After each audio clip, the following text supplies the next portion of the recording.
Hey everyone, Wiggles here. In this video, I'm going to go over the warrior class in Black Desert. Ultimately, I'm making this video to see if you want to main the warrior in this game. The warrior is an insanely great class in this game, and there's a ton of reasons why. Let's get right into it. The warrior class is one of the original 4 classes in Black Desert. Warriors use a longsword as their primary weapon, and a shield as their secondary weapon.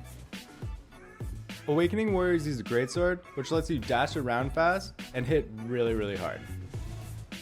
The warrior is the classic sword and board class, giving you a ton of defensive options in this game. You can block on the Succession shield or on the Awakening's greatsword, and also Awakening can also switch to the shield as well. So yeah, even though the warrior does have blocks and taunts, most of their kit is definitely offensive. When a warrior is guarding, they get 15 more defense power for 10 seconds, and they recover 25% of their max WP on blocks. Awakening warriors have greatsword defense, which same recovers 25% max WP, but it also gives them 20 DP for 10 seconds and 26 AP for 20 seconds. This head chase spell in Awakening is definitely one of my favorites.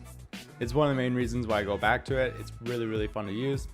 But mix and matching the Succession's Frenzied Dash mixed with Charging Thrust is really fun to get around as well. And you can do this in Awakening. So Frenzied Dash is Shift Q, and then Charging Thrust is F forward. I really like the fact that a warrior can easily close gaps. One thing really great about the warrior class is the fact that their grapple is very reliable. They even have this passive called Increased Grip, which increases the grapple success rate by 30%, but having a reliable grab is really handy in this game. But other than this increased grip passive, the warrior has a ton of useful passives that really help them in combat. They have fitness training, which increases their defense power and their max HP, and once you max it out, it increases your defense points by 20.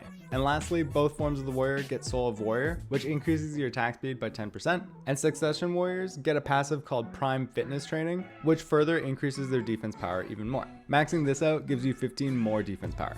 Succession warrior gets this really great 30-second buff called Prime Enhanced Spirit, which gives you 20 more DP for 30 seconds, 50% more all accuracy rate for 30 seconds, 15% more all evasion rate for 30 seconds, 40% more movement speed for 30 seconds, and 40% more all resistance for 30 seconds. During this, you get super armor just like all the other 30-second buffs, but these buffs are really great to have just every 3 minutes in this game. On the other side of things, the Awakening warrior has Executioner, which increases all attack power by 30 for 30 seconds, increases attack speed by 30% for 30 seconds, increases your movement speed by 40% for 30 seconds, and increases all resistances for 40% for 30 seconds. As well, this gives you super armor. This buff is definitely way more offense focused, whereas Prime Enhanced Spirit is definitely more defense focused. Both warriors get Warcry, which is a really great buff for you and your allies. It affects 10 different allies around you, and it increases your defense power for you and your allies for 20 seconds. If you do this around enemies, you also taunt them as well.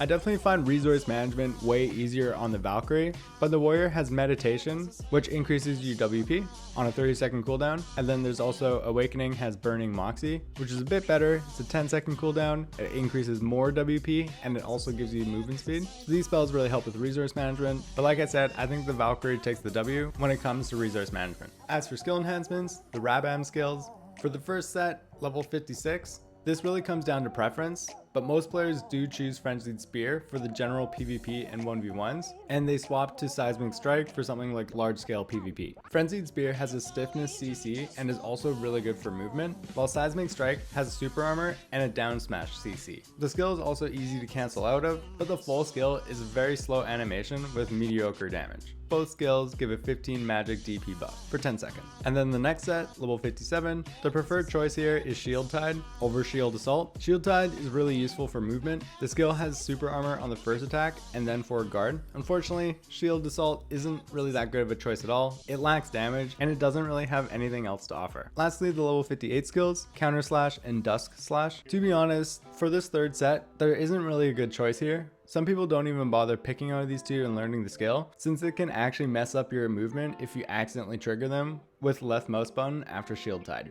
In PvE, it really comes down to your preference. Since their grinding speed is pretty equal and not enough of a difference to really worry about. However, Succession is much easier and more relaxed to grind on than Awakening. Choose whichever spec you enjoy the most, feels more natural, or you think looks the coolest. It definitely takes a little bit more actions per minute with the Awakening Warrior to get the same job done that the Succession Warrior can do. Both sides of the Warrior do really well at endgame PvE, but at the highest end grind spots, some other classes definitely do a bit better. As for PvP, both Awakening and Succession are in a decent spot at the moment, with each having their own advantages and disadvantages in each scenario. Both of them got a really good buff for PvE that actually ended up being a really great PvP buff, so the Warrior is definitely sitting really great in terms of any tier list in this game. Awakening offers more mobility, high damage, and an aggressive playstyle. It's very good in 1v1s and in smaller scale, but lacks the protected mobility, and it has unprotected combos, which makes the large scale just a bit more difficult. In comparison, Succession is a tankier kit since it gains additional damage reduction from the Prime passive, a stronger block, and more protection. This makes them slightly better choice in large scale. They do lack options for CC though and have much lower accuracy, so for 1v1s it really depends on the matchup.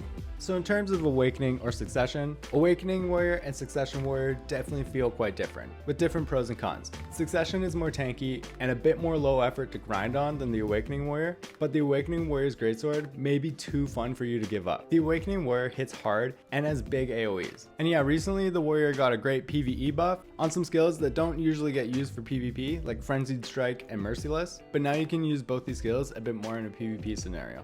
Both forms of the Warrior are very strong in this game, and choosing which style of Warrior you want to play comes down to your preference. It's hard for me to choose a favorite. Before making this video, I would have said Awakening, since the Awakening Warriors deal insane amounts of damage and have a great dash that they can use very frequently. Their speed was something that I really like, but now making this video, I've been playing a lot of Succession, and I'm falling in love with this style of the class. It feels very tanky and powerful, you have a ton of utility to keep yourself up in a fight, and enough crowd control to make your enemies stay on the ground the whole time. And how could you forget their high knees? Looking at the Arena Solare, Warrior seems to do very well compared to all the other classes, with the top Warrior being the third overall. Most of the Warriors in the Arena Solare are Awakening. There's only one Succession Warrior in this whole list of 20. The Warrior is an amazing class in Black Desert and is definitely worth picking up as your main in this game. They're an underrated powerhouse that can overwhelm any enemy they come across. The class is a core component to this game, and it's clear that Pearl Abyss isn't leaving them alone in some kind of nerf-like hell. The sheer tankiness of the Succession and the undoubtedly strong skills in Awakening make this class a for sure class to pick up in this game.